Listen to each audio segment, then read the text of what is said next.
আমি জানতাম তারা এই জোটটা করবে। কেন করবে আমি বলছি, আমি আক্তারকে খুব ভালোভাবে চিনি, এখন থেকে না, অনেক আগে থেকে চিনি।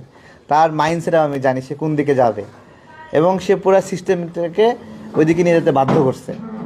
ঠিক আছে, এইটুকুই শুধু বললাম, আমি তাকে চিনি, আমি জানি।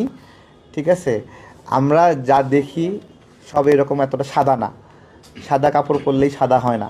ঠিক আছে, এটাকে একটা বুঝতে হবে। তাদের এই কমন সেন্স নাই যে রাজনীতি শুধু এই ফেব্রুয়ারি পর্যন্ত না, আরও রাজনীতি করতে হবে। এমন একটা দলের সঙ্গে গেল, তারাই বলছিল যে ইতিহাসের দায় আছে এমন কারোর সাথে নির্বাচন করবে না। তার মানে তাদের কথা ঠিক নাই। তারাই জোর গলায় বলছে না 300 আসনে দেবে, বলছে না যে আপনার হলো তারা জয়ী হবে, 400-এর মধ্যে 300 পাবে, এরকম বলছে না, বলছে না? তাহলে এগুলো হলো আমরা দেখলাম তাদের মুখের কোয়ালিটি, এই মুখ দিয়ে কি কি বের হয় সেটা আমরা জানলাম। ঠিক আছে, জামাত যেখানেই তার জোটকে আসন ছেড়ে দিচ্ছে, জামাত সেখানেই হেরে যাবে। ঠিক একইভাবে বিএনপিও যেখানে যেখানে জোটকে আসন ছেড়ে দিচ্ছে সেখানে সেখানেই বিএনপি হারবে।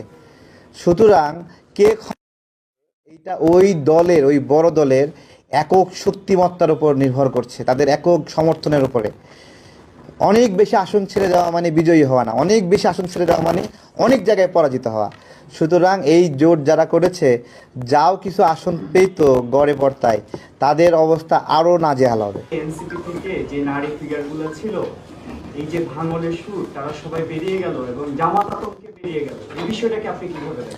এটাই তো, আমাদের নারীরাই তো সবচেয়ে বেশি 1971 সালে সাফারার হয়েছে। তা সেই তাদের মাদের কথা আমাদের নারীরা ভুলে গেছে? তাদের মায়েরা, তাদের আগের প্রজন্মের নারীরা এই তাদের প্রতি কী আচরণ করেছে এই মানুষগুলো, এই রাজাকাররা, এটা ভুলে গেছে? ভুলে যাওয়া এত সহজ? সেই ক্ষত চলে গেছে। কয় প্রজন্ম হয়েছে? 1 থেকে 2 প্রজন্মও হয়নি এখনো, তাতেই ক্ষত চলে যাবে?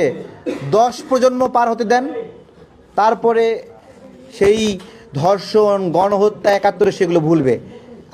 আমি আমার দাদার কাছ থেকে যদি শুনি, আমি আমার নানার কাছ থেকে শুনি, বাবার কাছ থেকে শুনি যুদ্ধের গল্প, ভুলে যাওয়া এত সহজ? তো এইটাই আর কি। ধন্যবাদ সবাইকে। এই জন্যই কি এনসিপির নারীরা বেরিয়ে গেল এনসিপি? অবশ্যই, থ্যাংক ইউ। একটা প্রশ্ন ছিল, আপনার সাবেক একজন রাজনৈতিক সহযোদ্ধা, সে আপনার তার দলের যে সভাপতি, সেই বলছে যে নির্বাচিত হওয়ার জন্য, রাশিয়াদের কথা বলছি আমি, নির্বাচিত হওয়ার জন্য বিএনপিতে যোগ দিয়েছে। তো বিএনপিতে যোগ দিলে বা বিএনপি টিকিট পেলেই কি নির্বাচিত হতে পারবে? এটা কত না, ওইটা হলো ফারুককে বিএনপি নেয়নি, এই জন্য সে মন খারাপ করে আছে। ঠিক আছে, সুযোগ পেলে সেও যেত। থ্যাংক ইউ সবাইকে, থ্যাংক ইউ। এই নারীদের প্রসঙ্গ যেটা বললেন, কিছুক্ষণ আগে একটা সংবাদ মাধ্যমে দেখলাম যে এনসিপি থেকে যারা বের হয়ে যাচ্ছে তাদেরকে আপনি আন্দোলনের জন্য এটা শুধু নারী না, এনসিপি মানে 71-এর প্রশ্নে, রাজাকার, জামাত, স্বাধীনতা বিরোধী প্রশ্নে এনসিপি থেকে যারাই পদত্যাগ করবে তাদেরকে আমরা ফুল দিয়ে এখানে অভিনন্দন জানাই।